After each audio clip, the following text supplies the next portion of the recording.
Real conversations with real people that have chosen a life of positive impact in business and community. This is Leave It Better with Brandon Trammell. Welcome to the show, everybody. My guest today, Kat Taylor, has honestly been a shining inspiration for me in my journey towards a more beneficial, equitable, and impact-oriented practice.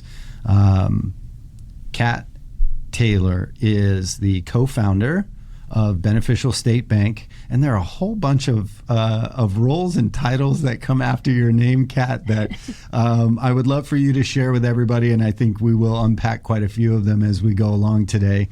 But thank you for coming on the show. I know you're a very busy woman. You've got a lot on your plate. So I really appreciate you, taking some time to sit down and chat with me.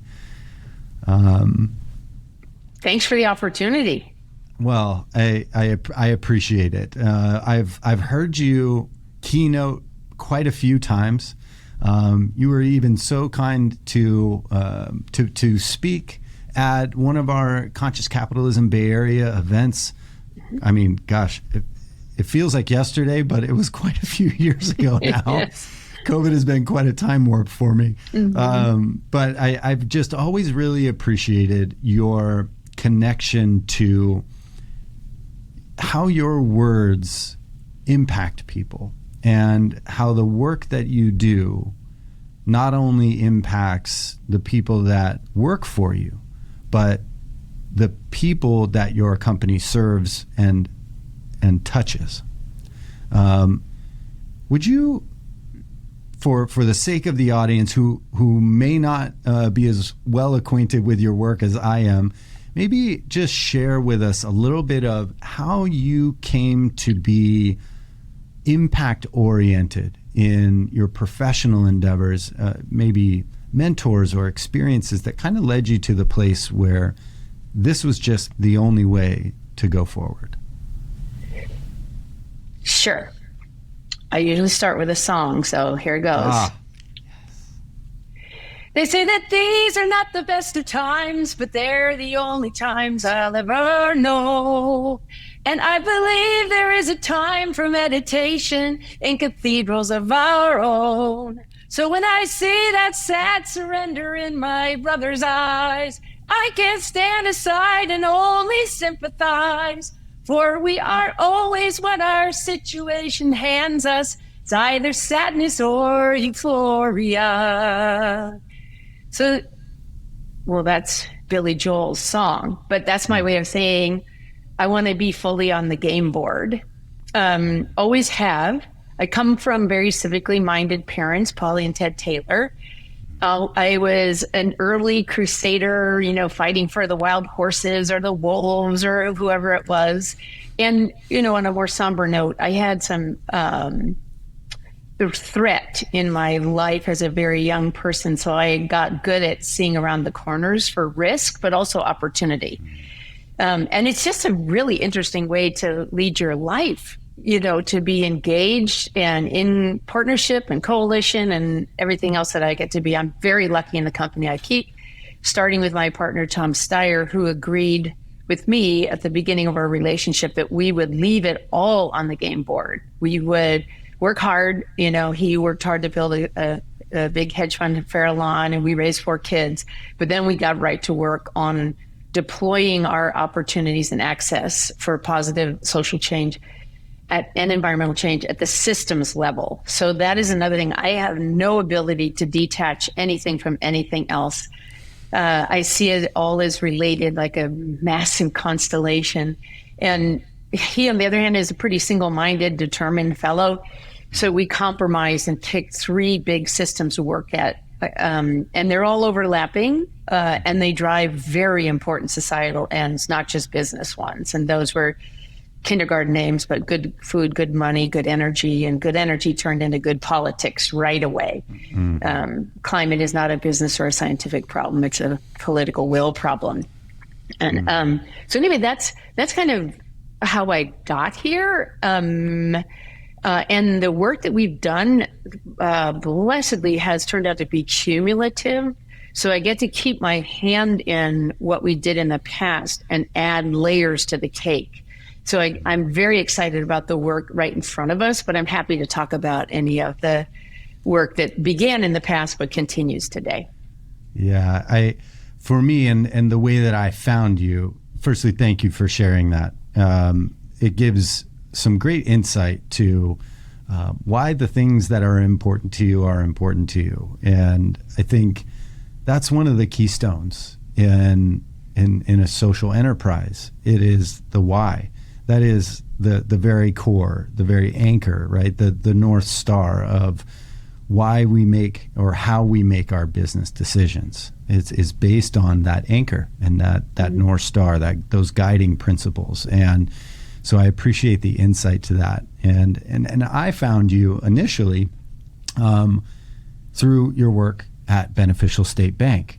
Mm-hmm. And I think I connected to that so closely because I came out of the banking industry and I worked for a small, California-only savings and loan, which was acquired in 2009, right after the great financial crisis, right? And it was a larger bank than what I was working at, but nonetheless more of a mid-sized regional bank. And I saw from the very inside all of the systemic problems, right, that my level of access granted me anyway, right?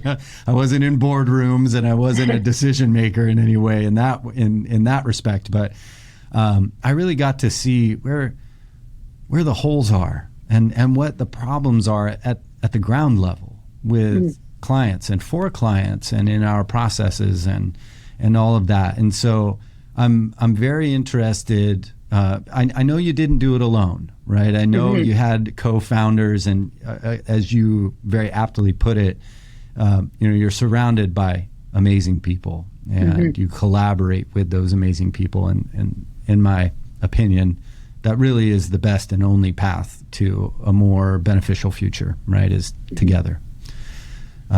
So tell us why it was so important for you to be a part of being a positive force for change in the banking industry and where that's led to today with Radical Impact and other endeavors.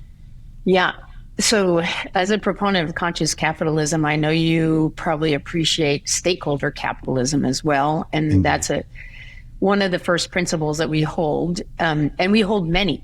You mentioned North Star. We have too many to be just the North Star, but we carry with us first principles to guide our actions and to pick our partners and to measure our impact. So probably the first one is mutualism, that we do better together than we can apart, which you just said. We go farther together, it's more fun together, and we don't leave people behind. Because when we leave people behind, desperation is very expensive for all of us. So another principle is that we seek to do benefit to all and harm to none. The banking industry would do much better for us if it simply stopped the harm. We ask ourselves every morning, is it working? Does it matter? Could someone else do it better? Banking was a glaring sort of thorn in the economy. We had a hunch something was very wrong in the banking system. And since we opened the bank in June of 2007, we saw that come home to roost right away. We even had early warnings from Martinique at Self-Help Credit Union that showed us the mortgage sheets where people were qualified for this and they got forced down to there. And, we lost over 10 million homes in foreclosures in that crisis, probably a lot more. That was the estimate right after. Yeah. So banking to me, well, first of all, the financial service industry is massive. I think GDP last year was $24 trillion in the U.S. The U.S. financial service system boasted $123 trillion in assets. I know those are two different numbers. One is income and one's balance sheet, but that just shows you the power. And that, I don't think that includes the estimated 60 trillion in the shadow banking system and, sort of things off view. So if we don't get finance right, it's not likely we'll get anything else right, because finance drives every other industry, every other sector. Yes, ma'am. When I think about banking, and this is a facile way of thinking about it, oversimplified, but I think of it as the most powerful and original crowdfunding. So your institution, savings and loans. You take in savings or idle cash to fund a lending practice, which should be in support of the people who provide the savings. It's not that a single deposit funds a single loan, because there's something called the fractional reserve system, which you know is complicated, but sort of fundamentally, it's funding a lending practice, and we should care about that. But in the banking crisis, we had the public aware of two problems, one more than the other. The first was the poor service of most bank products, overpriced, sneaky fees, make you less financially healthy the day after you take it than the day before, not inclusive, redlining, not providing banking services in some communities at all, discriminatory finance, like 31 million mortgage files reviewed by Reveal, Center for Investigative Reporting, between 2016 and 2018. So after the financial correction, right, revealed deep and persistent discrimination, and with huge stakes. So if you can't get a home equity line because of discrimination to upgrade your sewer connection, you might lose your whole house. So lots of problems in the provision of bank products and services, but also quelling everyone's sense of their agency and accountability over their money, where it sleeps at night. So if you aren't aware in the big bank system, the big money center banks, and your deposits are there, you are absolutely funding fossil fuels, private prisons, extractive finance, a whole parade of horribles. They just don't let you know that, and they don't suggest you can control that. So we went into the banking business because it's so important. It wasn't working. Nobody else, not very few people could start a bank, and we could. And we started it to affect systems change. So we wanted to build a model of successful, viable banking that delivered social justice and environmental well-being at the same time, that was financially sustainable and therefore replicable. And that was one of the ways we sought to change the system. Better bank model for industry relations, just to compete better, use this model. Regulatory influence. Our regulators already hold us responsible for several non-financial performance requirements, like cybersecurity, fair lending, et cetera. Let's look at what else banking, which is a quasi-public utility, should be providing. And then consumers, just awaken that sense of agency and accountability, so they would move their money. Yeah. Well, and wow. I mean, there's so much there. There is so much that so few of us know about what's happening behind the curtain in the financial system. And it seems like since I entered it in 2007, right, more and more and more has been added or pushed back behind that curtain, and on purpose, very obviously, right? And so when I came to find out about Beneficial State Bank, it was an immediate, oh my God, this is where I need to be banking. I mean, I could list off a bunch of figures about all of the practices that help those marginalized populations get access to capital and resources, about how the Beneficial State Foundation is doing good works all across the communities that it's serving, and we could go on and on about that, because your impact is felt and realized in such a massive way in the communities that you guys operate in, that there aren't many that I'm aware of that even come close to all of the positive impact that you guys have. And so I am proudly a customer, both personal and business. Thank you. It's not just, I'm not, I'll keep clean my nose off maybe a little bit, but I really appreciate the way that you guys view banking, because of my experience in it. if I could have been working for a bank that thinks about things the way that you guys do and operates the way that you guys do, I may still be in banking. You could always come back. See, of course. Maybe I'll just remain a proponent for you, an activist for that, and help you recruit customers and capital. And you guys are also a certified B Corp. Now, you're a founding B Corp, and I talk about B Corps and conscious companies, but specifically B Corp. I say that quite a bit on this show. And there are a lot of people out there that don't know what a B Corp is, or folks who are generally familiar maybe don't know the difference between a benefit corporation and a certified B Corp, which there is a very distinct difference between those two. Would you mind maybe talking a little bit about, and I don't want you to, you don't need to go too deep because it's a broad subject, but maybe a little bit about how being a certified B Corp holds your company to a standard that a vast majority of companies aren't held to. Right. So this is my layperson description of B corporations, but Good. Most corporations are organized under C corporation statutes in the state where they operate, or Delaware, which is very commonplace. There is also an S chapter corporation, but the primacy of the equity shareholder remains true in those organizations, and it is even a basis for a lawsuit that a shareholder can sue those companies for failure to maximize profit or increase the stock price or whatever. Right. That is antithetical to stakeholder capitalism. We recognize our equity shareholders. They're important to us, surely, but we also consider among our stakeholders our colleagues, our customers, the communities in which we operate, the planet upon which we all depend, and the public interest at large.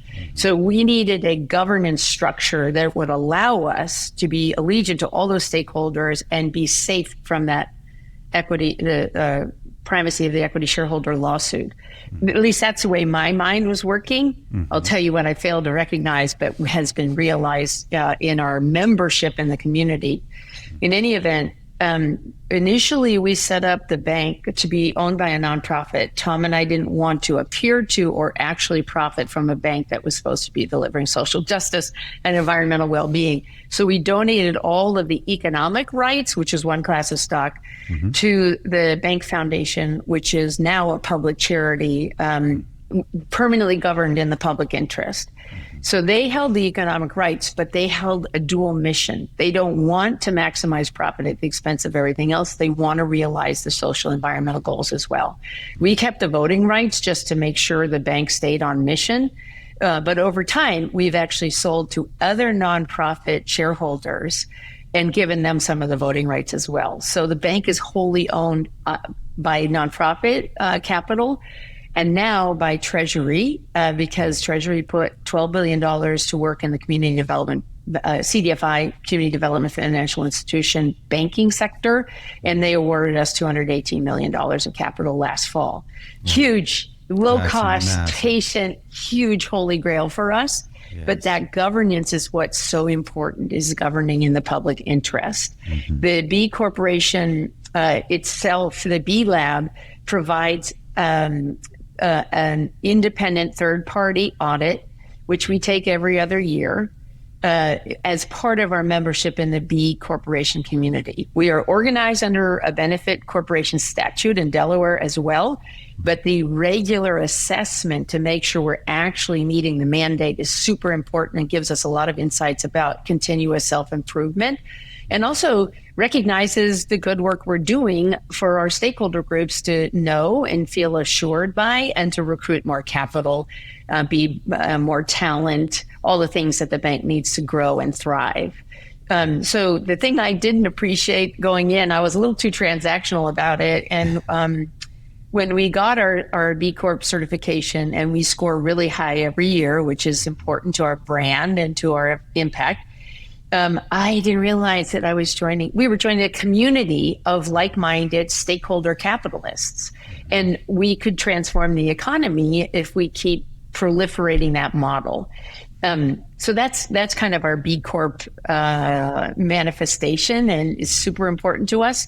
Right now, we're in the process of hiring a chief impact officer at the bank. Our impact assessment used to be done by the foundation to have that arm's length, but we need to own it, particularly because we've been on the point of spear of creating impact metrics, especially for banking. Like, we got to help write the banking vertical in the B Corp B Lab assessment tool. Love it. But there's a proliferation of standards now, and we're at risk of becoming too confusing and also being impostered. So we're trying to look at all, the UN principles of ethical banking, the Global Alliance for Banking on Values, the CDFI requirements, all those things, and integrating them into something that makes sense and can signal to capital providers, customers, colleagues, communities, regulators, the public interest that that banks are on track, or they're not, or they're improving, or they're not.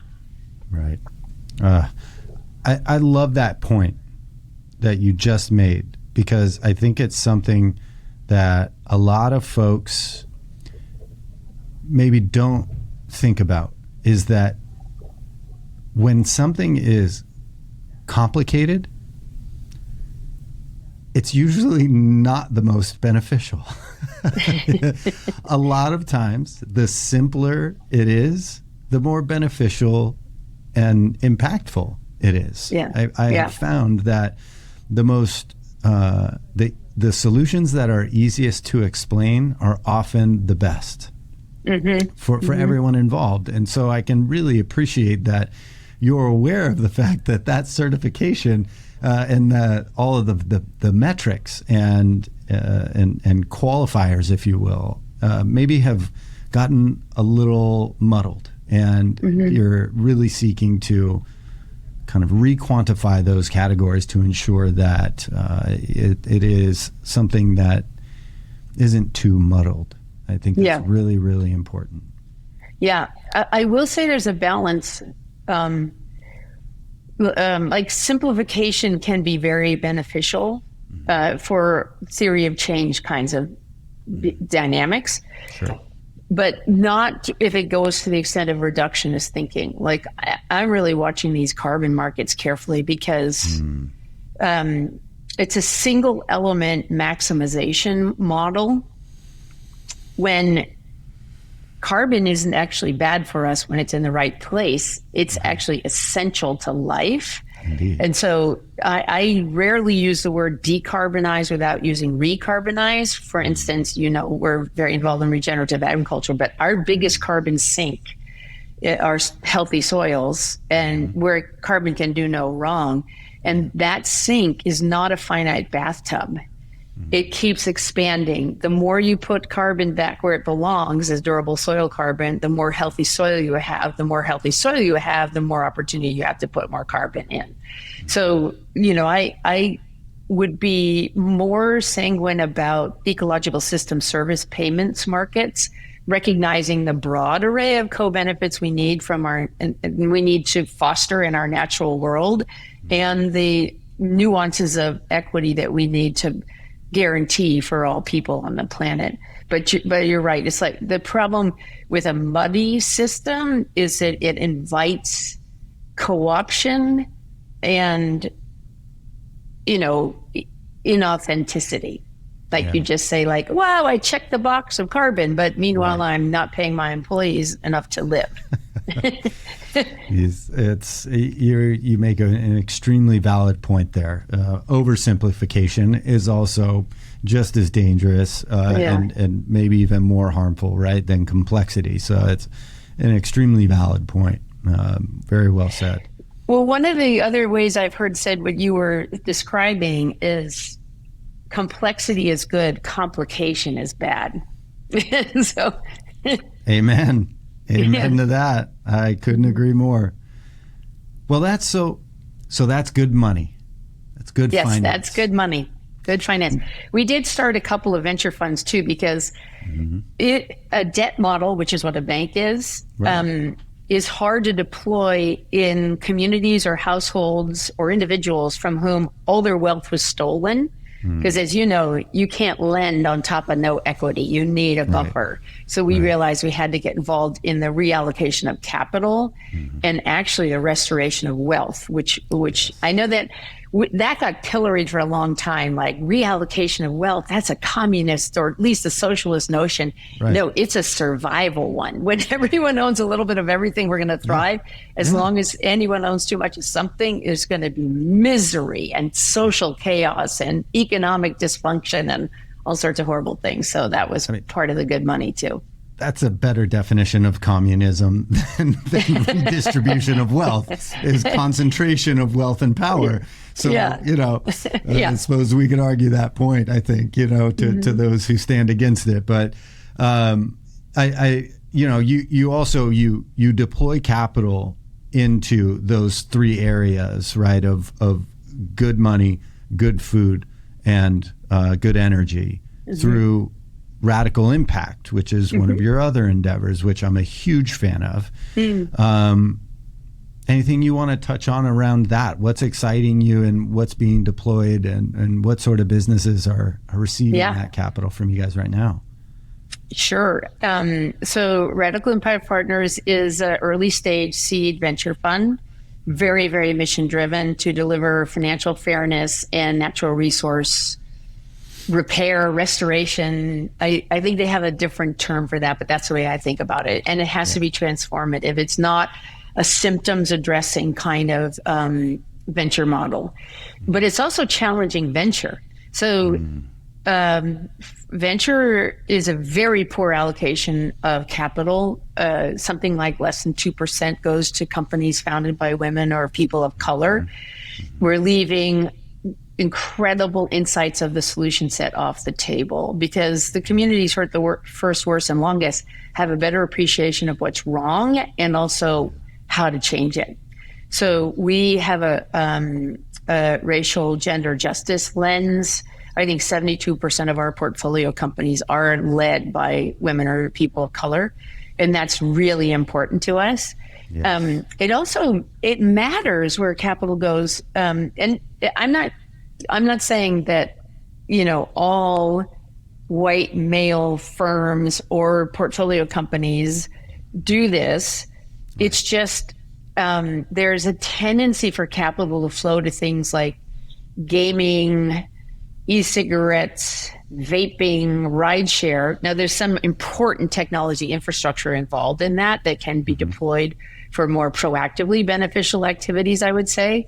Right. But the 2% of the money tends to go to things like healthcare, education, and communication.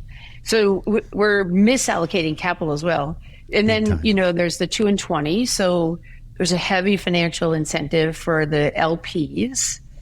The GPs, the general partners. And that makes them go for broke, which seems very wasteful to us, like the 1 in 10 model. You invest in 10 companies, you insist they grow fast, 8 or 9 of them fail, but you make billions of dollars on the other one.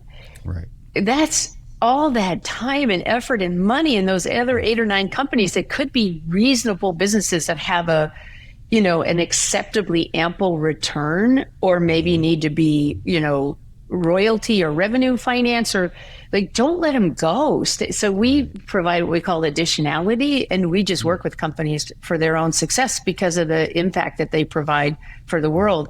And probably over time, I bet you the averaged out return, I think there's some stats on this, is kind of the same.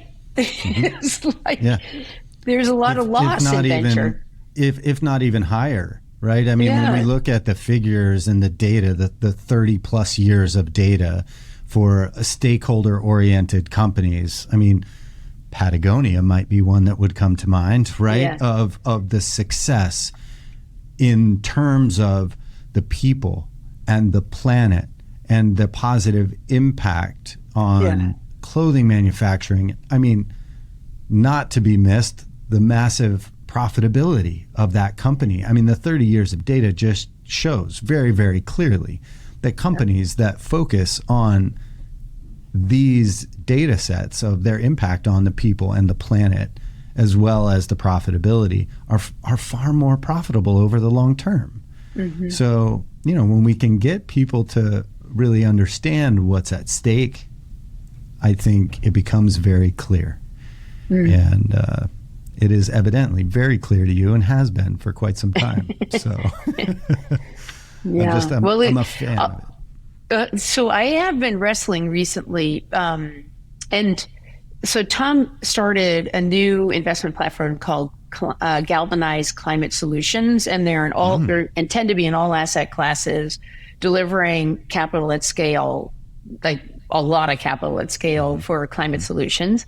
I always insert, if you're in climate, you better be in justice too, because they go together. Never separate social justice from environmental well-being, or they fight. And so that's my nagging as a partner. But I really admire him for advancing this field as well, which is just transition for industry. Of course, we need just transition for communities, but that is going to require working with industry, because so you have these massive energy companies, and you have massive vertically integrated ag companies, and a bunch of, and now there's network effect that is delivering more monopolistic players in these sectors and so on. They're not going to go away. They have a lot of capital assets. They employ a lot of people. They have big distribution systems. They have plumbed all these markets. They're not going to just take their tinker toys and go away. And divestment to somebody else to just do the same pernicious activity isn't going to cut it either. Right. So how can we convince open-minded industry players to work towards a different business model that's actually beneficial for people and planet and avoids all the risks of an unsustainable business model? And that's one of the things that he's factoring into the theory of change of Galvanize. And I'm thinking more and more about that too. And you see little signs of life. I met with somebody yesterday on a responsible mining company. That used to be an oxymoron. I'm like, what? So before they sell off unsustainable oil and gas and coal and things like that, they decarbonize it, which probably means shrink it, to when and they're retaining mining interests of the things we actually need for a renewable economy, like lithium and nickel and cobalt and things like that. But they're trying to do it in a very sustainable fashion and thinking of the communities that have been stakeholders of those that mining company, because it's their job, because it's in their community, whatever, sure. and trying to get the just transition worked into a firm level of the mining industry, which I think is really interesting. And Dutch Shell, Royal Dutch Shell, one of the biggest energy companies in the world, several years ago challenged their employees in something called the Shell Game Changer, which is a funny double entendre. But anyway. Indeed it is. Oh my gosh. But to come up with what's the industry we should redeploy our capital asset base and all these assets, including human beings, that would be as scaled and big a business and profit opportunity, but sustainable. And the employees came back with sustainable agriculture. So they're doing some pilots in the Midwest on recarbonizing soil and being able to measure it and selling off, revenue of the product, but also of the ecological system service payments kind of thing. Right. Wow. I mean, there's so much that I don't know in this arena, right? And also, what I do know is what you stated earlier, is that carbon is not a bad thing. It's actually the foundational building block for life on this planet. So without carbon, we don't exist. It's what we look. It's one of the four things. Yeah, it's one of the four things we look for. Remember when I think it's an ongoing project of looking for life in outer space, basically. And carbon's one of the four elements that they look for. Right. I'll say, when it's in the atmosphere, too much in the atmosphere, too much in the oceans, gonna kill the planet and us. Yes. And the planet's gonna spit us out like watermelon seeds, and then figure out how to repair. Keep going, But it's, I don't know, as a mother, I've always thought that life is one giant sorting project. So it's one of the most important ones. I have to agree. So we have to really wrap our minds around not just the technical side of redistributing carbon, right, into the right places, but how we create a profitable solution to that human problem. Because as you and I both know, the revenue, it drives it, right? The business aspect of it is what drives so much in our world. So we I think are doing a much better job at this stage because there's experience and the right players are in the right places and the right people are influencing the right people, that we're all understanding at a much higher level now that yes, the solutions need to be there, but we have to find a way to tie those solutions to ways to generate revenue so that those people who are also interested in the revenue can join that with the interest in humanity and our natural world, because they're inextricably linked, whether folks acknowledge it or not. We're all inextricably linked, right? You pull one string in nature, invariably, you're touching another part of nature, and it has an effect there. And so I love the perspective that you're holding around it, and that you really do propagate and support. And it's just so critically important, the work that you guys are doing in that space around good energy, and really focusing there. I love. So there's some good energy now. Yeah. One of the ways I've been thinking about our economy recently is that all of our production systems need to be wilderness or nature based. And that doesn't preclude using technology to get that right, to understand the cycles, to get balance, for renewability, everything else. But it's when we deviate from nature, it usually doesn't come around right. It really doesn't. The human mind is very limited. The mind of the universe, right? The consciousness, this however we really want to put it, it's kind of been doing it for like eons. And so it's got a real good idea of how to operate the system to ensure that everything continues. And I'm a huge fan of biomimicry. It is something that I have absolutely been tuning into, because I think, on a spiritual level, on an environmental level, right? I think there just is no better example of how to do things in a beneficial way than look at nature. How does nature do it? What is the infinite example, something that never changes no matter how many humans are present or try to give their input? These systems don't change. They continue because they are beneficial. They are optimized. And, biomimicry for me is like, if you want the most beneficial way of doing something, look at how it shows up in the natural environment, in animal systems, in, earth systems, or whatever it may be. I have always found that the best solutions or the best way forward for me has been achieved when I think about it from that perspective. So, Yeah. huge fan of what you're doing, and that I think leads me into my questions around Tomkat Ranch and what you guys are doing there with regenerative farming and all of the practices there. So I'm just super excited to hear more about what y'all are up to in that arena. Sure. And I should caution that I'm still a student in a lot of these areas. But again, I'm really lucky in the company I keep. So Tomkat Ranch is an 1,800 acre working cattle ranch. So we also raise multi-species herds sometimes. Right now we have goats. In the past, we've had hogs, a lot of chickens in our past. Our mission is to de-risk and broadcast regenerative practice in the ag sector, starting with ranching, but it's applicable across all forms of agriculture.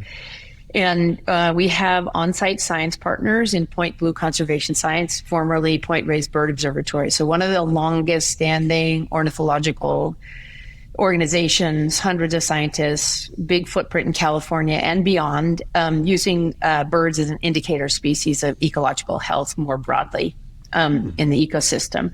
And so they've been on site since 2009. They helped us recruit to the Rangeland Monitoring Network over 100 ranches in California to take common data points. Now, I think 10 or 12 years worth of multivariable common data points to monitor for ecological benefit of regenerative practice. Regenerative practice is not a formulaic, prescriptive kind of agriculture. It's actually based on tenets, on principles that need to be applied in place. So the very first one is consider context. Not all biomes are the same. Not all production systems are the same. Not topography is different. Soils are different, et cetera. So consider context. Minimal soil disturbance, because our soils are complex living systems. They're not a vessel that we pour into, tear out, and then pour into again. There are more nematodes, I think, than any other organism on the planet, or some ridiculous. I think it's 4 out of 5 animals are nematodes. They're like, so the microscopic microbial community are the little miners in the soil that we need for effective carbon cycles and for photosynthesis. So the killing them and killing their infrastructure is very hazardous and crashes soils really rapidly. So minimal soil disturbance, maximal long-rooted plants, those are generally perennials. Those plants' roots are long-rooted, and they reach all the microbial community, and they issue exudates that the microbes depend upon for part of their nutrition. And they aerate the soil. So maximum biodiversity above and below the soil, which is supported by minimal soil disturbance and long-rooted plants. Reintegration of livestock, that is the one that sticks like, what? So healthy soils throughout the world, in the greatest breadbaskets of the world, the Great Plains, the Yukon, the Ukraine, vast valleys in China, are all based on giant animal migrations, pulled back and forth across the land by the weather cycles. Rain, followed by grass, follow the grass, get the other end, turn around, come back. And the way that happens is that the ungulates, who are the animals that can convert solar energy to muscle mass by eating cellulosic fiber, go at a rapid rate along, say, the Serengeti, which is one of our greatest animal migrations, doing a quick grazing, snipping off just a little bit of the plant, not below the growing shoot. And the reason that they're moving quickly is from predator pressure. So they have all their babies in the spring, confusion to the enemy. Predators can't get as many of their babies. They move in a tight packed herd because of the predators quickly. They don't destroy the grass as they go. They actually stimulate a second and sometimes third growth. So you're amping up photosynthesis, which is really the only alchemy we have on the planet. So that's why the reintegration of, whether you eat them or not, we need those animals back on the land. And likely pre-human influence. I'm waiting for this study to come out. I hope someone is doing it. I had heard that they were, to sort of measure. We think of 7 to 9 billion people as unsustainable on the planet. It's too much life, too much consumption. Maybe it's just too much consumption, but not too much life, because there were trillions of these animals all over this planet, making the very resources that they need to be prolific and persistent. So I think I'm missing one of the, focus on water quality and retention. That's really important in a regenerative system. Water is likely our most valuable natural resource and the one that's most precarious.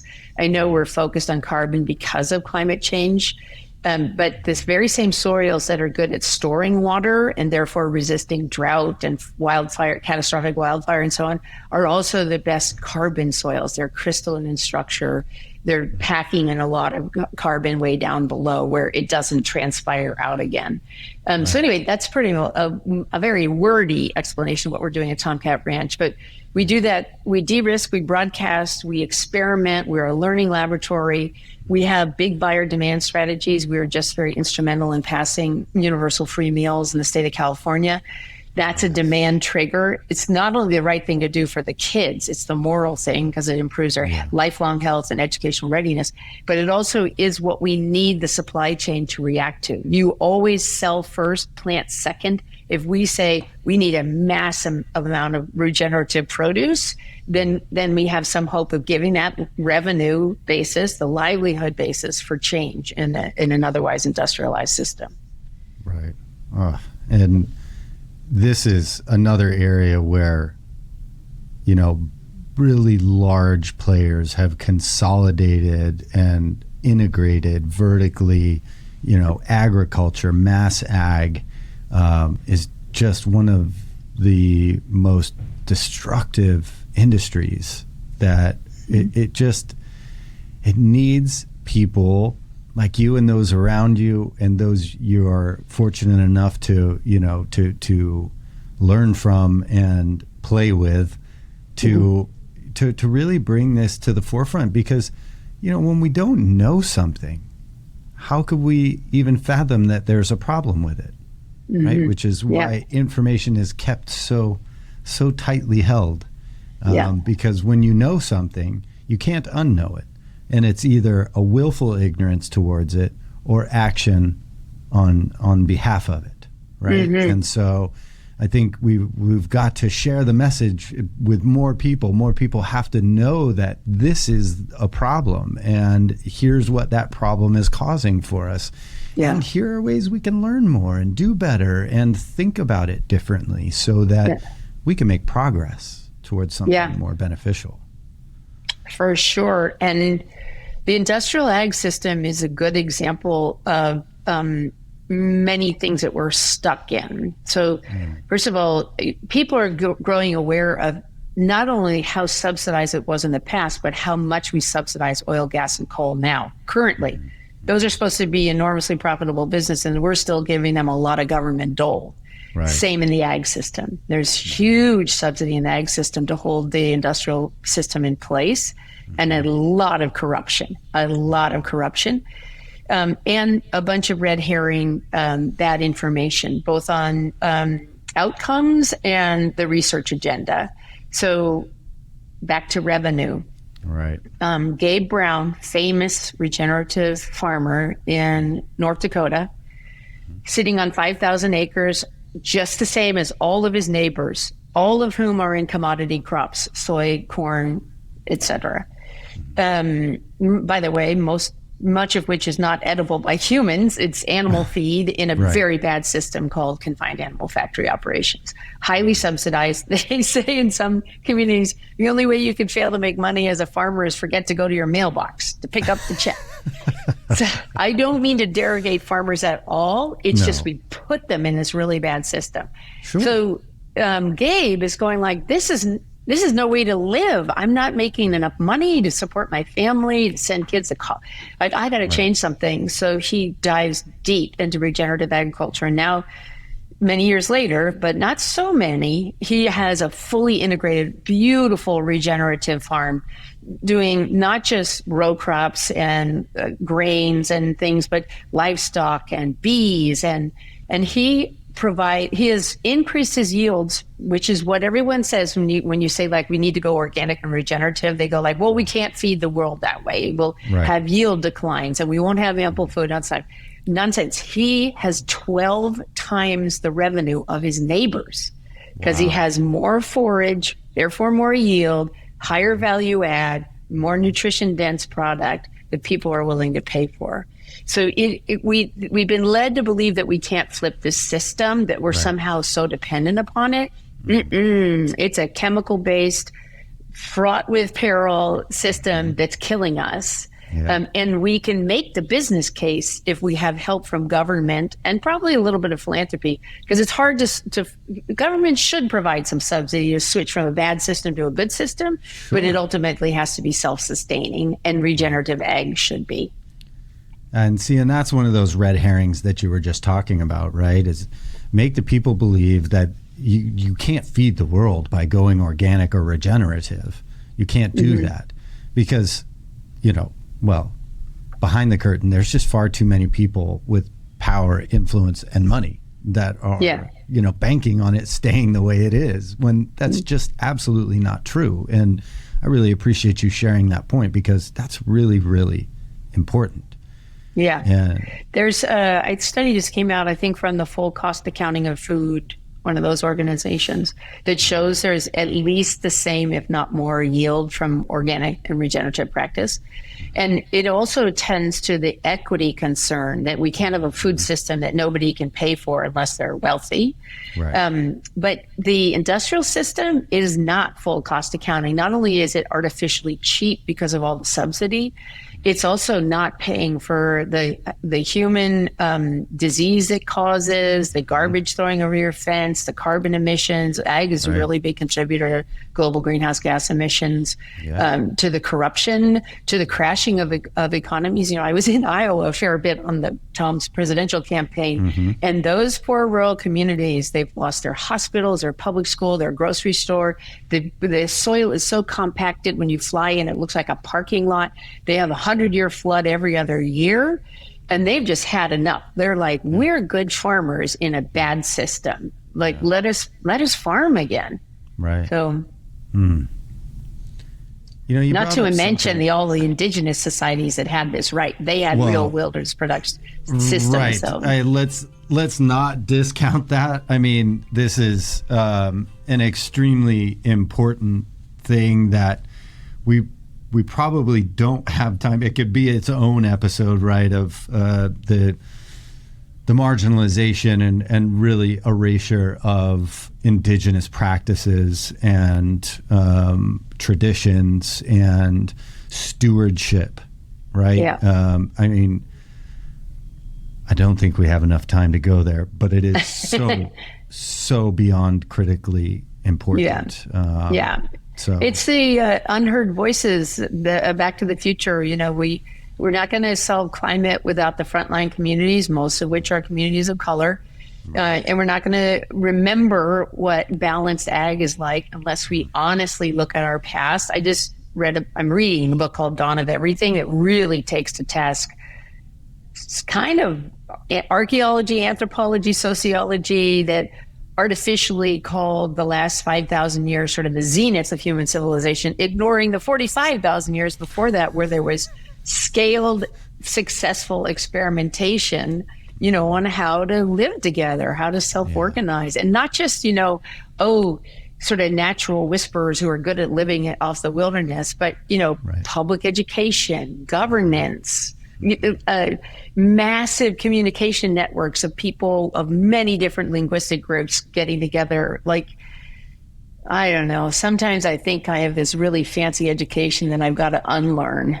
I have definitely, I don't know how fancy my education is. Maybe not as fancy as yours. I don't know. But I think I have found that there's a great deal of unlearning that I've had to do. Not just in business, but in perspectives, understandings of, these really, really important concepts and things that have just kind of been swept underneath the rug and paved over. And it's really to all of our detriment to dismiss indigenous wisdom that is literally more ancient than our recorded history. And there's so much lost in that. It's so the work that you're doing in land repatriation and in that arena, it's just phenomenally important. And you said a word earlier, and I want to, and maybe we can finish up on this subject, because I think it's one that is very near to my heart and also very near to my professional practice, and that is philanthropy. It's so interesting because I think so many of us just are under the assumption that, philanthropy is always a good thing. That, charities doing good works and giving food and, giving resources and this sort of thing that, well, isn't it just always a good thing to be done, right? Mm-hmm. And it's been my experience, and I've come to some understandings because of the way that I help clients in really crafting philanthropic giving or philanthropic endeavor in such a way that it is extremely outcome based, right? What are the outcomes that we're focusing on? And now let's work backwards on how to achieve those beneficial outcomes rather than, right? It's the old adage, right? And I noticed this in some of in the deck that you sent me, right? Mm-hmm. Of teaching the people to fish rather than giving them the fish. Mm-hmm. So maybe unpack for us a little bit about what you're doing in that, like, dare I say, philanthropy reform kind of environment. So it's funny, that little cartoon, I sometimes want to do a new one that says, let them fish instead of giving them a fish. Right. Because, barring knowledge disruption, which is a real problem from occluding indigenous practice, like that was a systemic tool of oppression, is to disrupt knowledge transfer. Yeah. Right. But barring that, the ecological commons should be available to us all to be self-sustaining. I don't like the term subsistence farming. I think it was self-sustaining farming, and it used to be, 70-80% of the world did that and had a reliable livelihood as a result of it. So maybe livelihood farming. Anyway, philanthropy. So that was, Tom and I did philanthropy before we started the organizations to gain the insights of an actor in those systems about the pain points and the leverage points for change. Mm-hmm. We did a lot of political work too, because you got to get the rules right. We did media work to change the narrative. There's a lot of different strategies that are layered on top of one another. But that early period of philanthropy, maybe 10 years or so, was just deeply dissatisfying. It's not that we don't need, at this point, because we haven't got the world right, we do need to attend to symptoms of poverty and despair and unfairness. And, I'm fully supportive of that. Yeah. But in a sense, philanthropy has further colonized and concentrated wealth, because those who have the power to change the status quo rarely do. It's from whence their power comes. So they have an inherent conflict of interest, and they have a lot of power. Philanthropy is kinetic power. It's, you can hold it over anyone's head to say, well, I might give you this if you do that.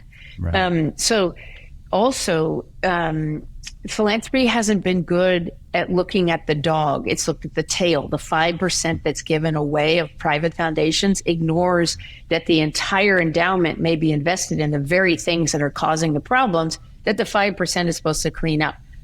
That's not going to work. You are doubling down on the problems every year and impoverishing the ability to address the symptoms of it, much less systems change.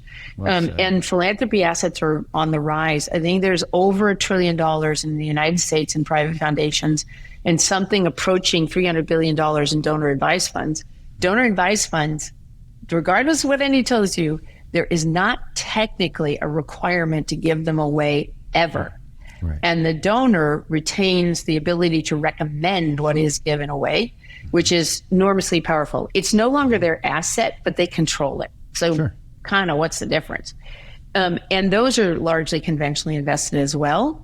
And they're further aggrandizing power in the hands of a very few number of people, increasingly fewer. So we're big in philanthropy reform. I don't like to impugn good-hearted, well-intentioned people who are doing philanthropy. I don't say stop doing that. That's great. But systemically, it has some real problems.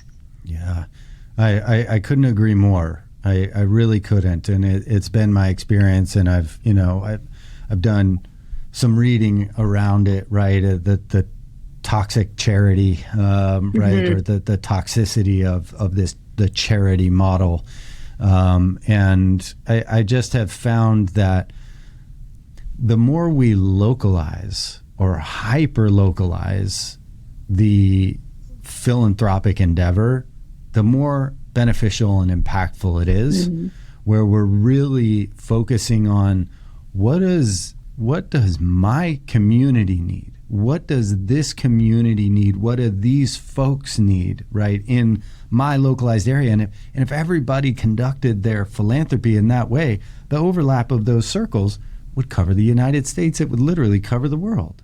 And, you know, that allows for the removal of the leverage, the lever, right, of oppression and of influence, undue influence, right, for favors and, you know, all of these kinds of things that really is in the corruption of philanthropy, right, that's happened. So, I think it attends to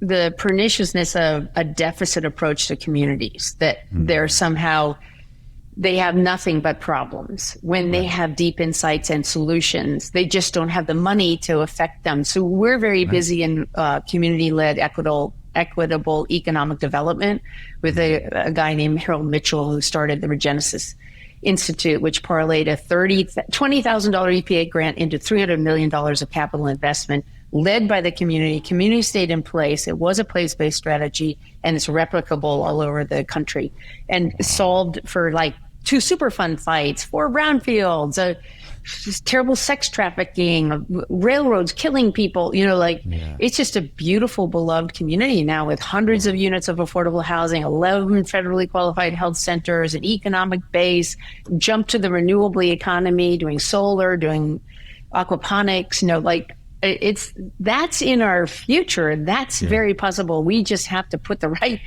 more different and new people in charge. Yes. That is a fantastic point. More people in charge, which I think is, again, akin to the red herrings, right?